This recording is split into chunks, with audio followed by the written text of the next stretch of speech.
Hey YouTube, little Byrna R&D today. So as you know, I got a Byrna SD. I have the merciless lethal 12-gram adapter installed. Fits very nicely. Things to note.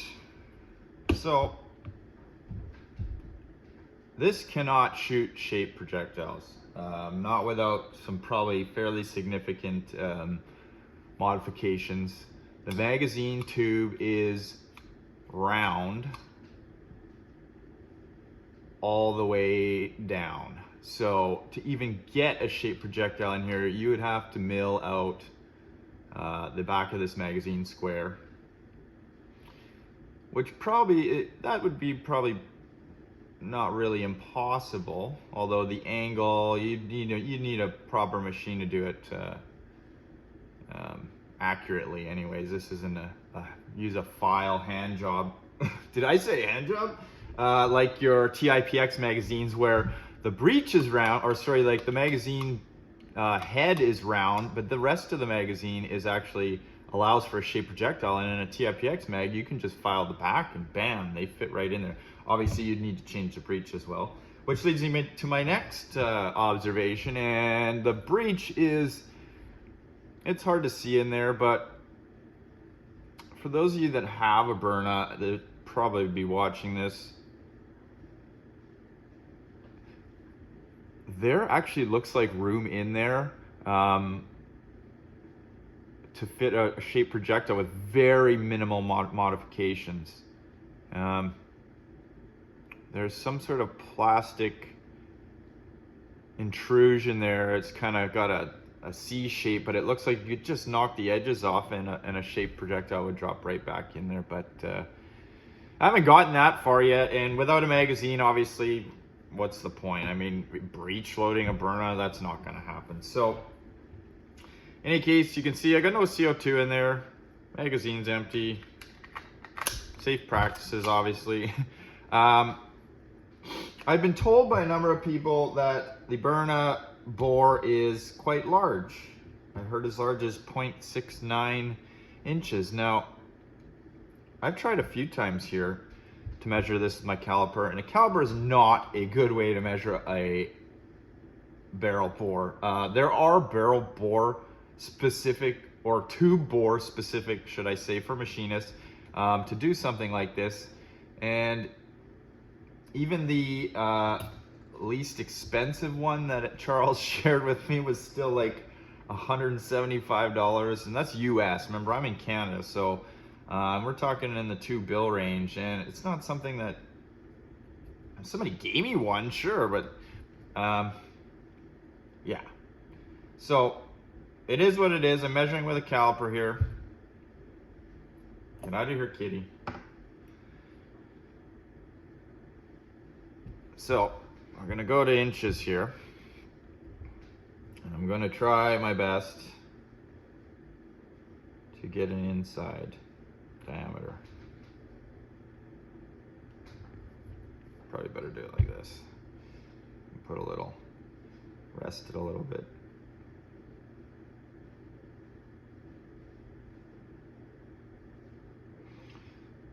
So I'm getting a 0.688. So it kind of falls in line with what I've been told, the 0.69. I mean, 0.688. I mean, barrel, that bore differences, those points, 0.001s, are microscopic in terms of, to the naked eye. And even you drop a ball in the barrel, you probably never notice that unless it's they're complete opposites, and one is extreme one direction and you have a small ball. So 0.688 is what I measure. Hey cat, come on, you're sitting on my stuff here. I'm going to just go through my projectiles that I have that I will be test firing through this. So I have a HK Army bore gauge here, and I have a cap.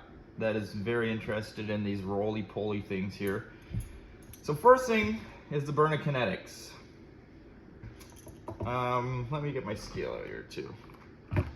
Again, this has been beat to death, but for me, because it's my first Byrna, I'm gonna go through it all myself to verify that the information I have been reading about is correct. Byrna Kinetic. See a little happy face there? 2.9.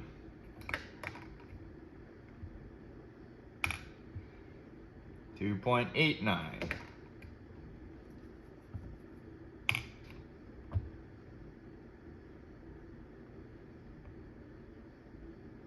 2.96. And away all 5. 2.98. 2.89. Oh, can you guys see that with the cat in the way? Yeah, maybe. I'm calling them out anyways. Last one that I got, these came with my Byrna purchase. Yeah, no, 2.91. So we could call these 2.9 grams are the Byrna Kinetics. Now, something to note, these balls are crap. Leave it. You can see the seam on them. You can see right here, they kind of put their little logo right over top. It's almost like to just go, okay, come on. I know. They put their little logo over top to disguise this crappy nub that's here. This can 100% affect your velocity, your accuracy. That nub can cause this ball to spin on its exit from the barrel. So I'm gonna test these, but I'm not gonna use them. And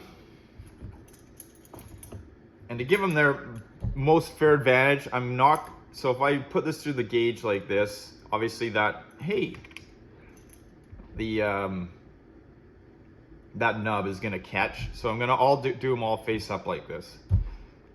So 682 doesn't go through. 684 doesn't go through.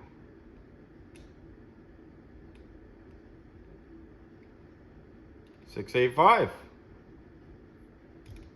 is going through with just a hair drag, and you know, it could just be these crappy balls, but I'm gonna call that a 685.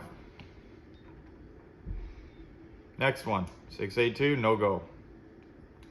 684, no go. 685, that one fell right through. Next, 682, oh, you're not helping. 684, oddly enough, that one goes right through on a 684 with no helping hand. Oh, no helping hand at all. So that one's a little undersized. Next, no, 682. Okay, because you're gonna swallow that. 684. Hey. Okay. Sorry guys. You know, I just can't get rid of the cat. Whoa, 684. See that one slips through too. So I got two undersized balls. Can you just last ball number 5, 682, nope. 684, nope. 685, yeah, it goes through just a slight drag like the other 3. So I have 2 sort of undersized, but we'll call it 685. So these Byrna Kinetics are average 685. Okay. I think the cat's done now.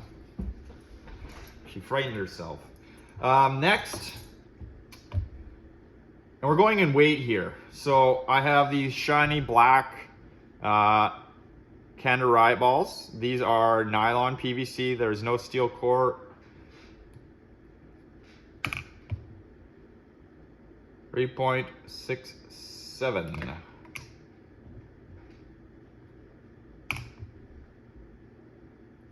3.68.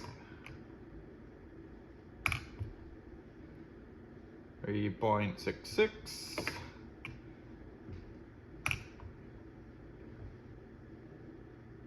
3.66.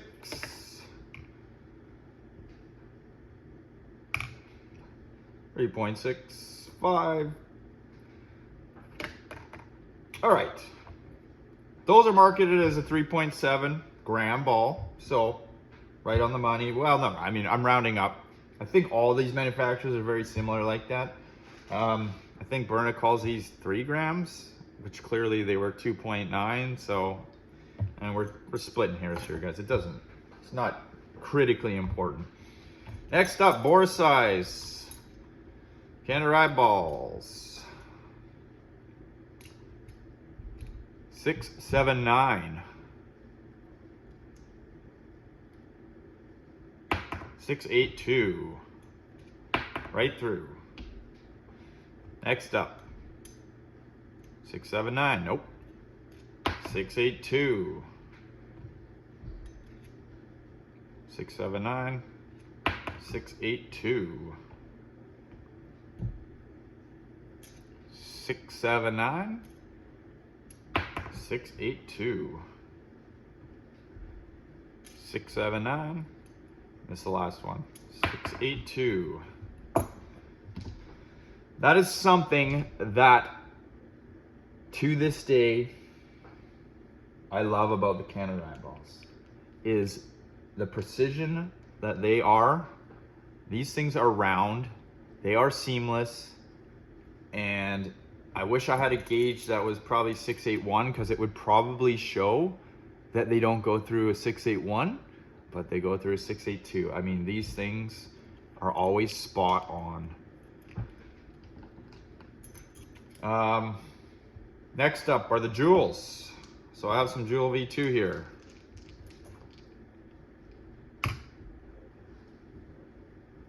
.04. 8. 8.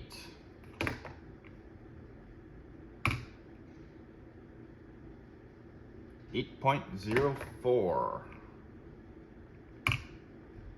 8. So, like the others, a couple in there that are a little over, not a big deal. Jewels. 682. 684. It goes through if I turn it a little bit, and I'm gonna just call it a 684. It seems to be the same in the 685. So I gotta wiggle them a little bit, but it goes through in the 684. I just get it just right. So Jewel V2, 684, 682. Oh, that one almost, yeah. Jeez, that one slipped through if I turn it. But I had to turn it a lot. 684. Okay, that one goes through relatively easy in a 684. 682. 684.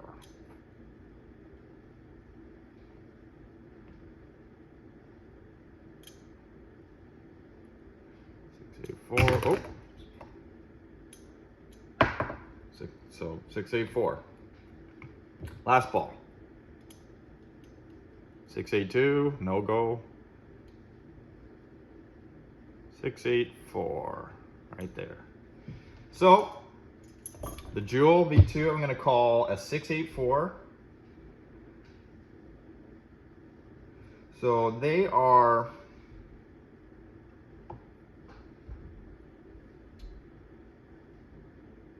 the Byrna Kinetics are just a hair larger. And I'm gonna attribute that probably to just the crappy manufacturing that's done with these balls.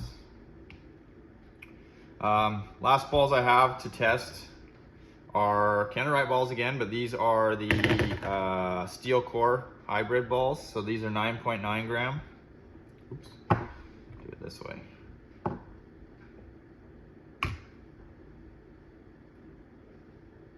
9.91.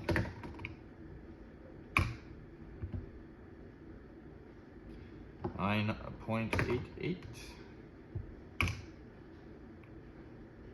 9.91.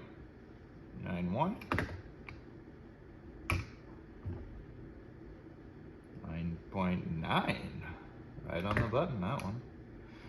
Guys, all this ammo has been abused except for the Byrna Kinetics. These are brand new.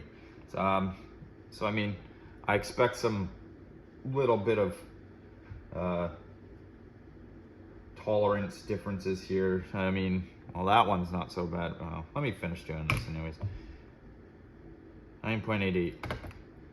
I mean, some of these balls, if you can pick that up, I mean, they got a couple little nicks and such, and I've been wheeling on them.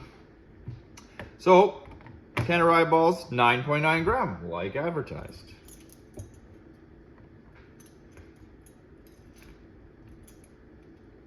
$679, no go. 682, whoo bam. 679, 682, 679, 682, 679, 682, 679, last ball, 682. Just like their little brother, the 3.7 grams, these things are money penny. 682.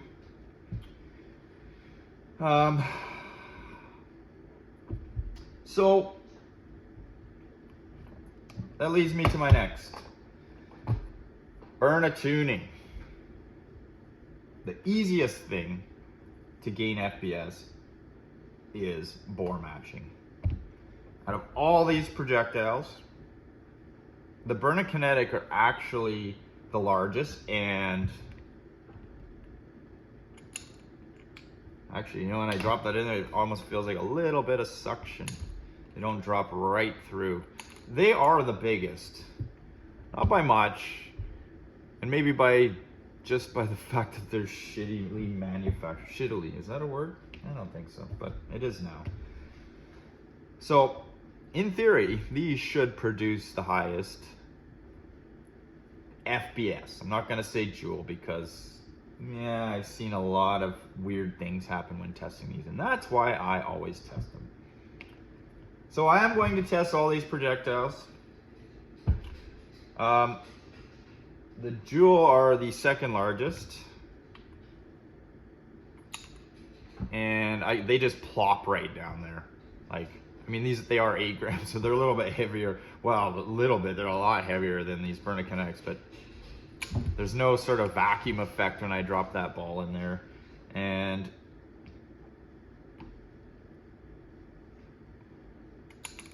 same with the riot balls. They're being the smallest. I'm not expecting them to have any sort of vacuum effect. Nope. And, well, we're gonna test those balls with some 12 grams, and then we will make some adjustments. We'll do some retesting. What I'll do is I'll test all these balls, and based on the best outcome with a factory out of the box unmodified Byrna, I will choose to test with that projectile moving forward after making some modifications, of course. So, video upcoming.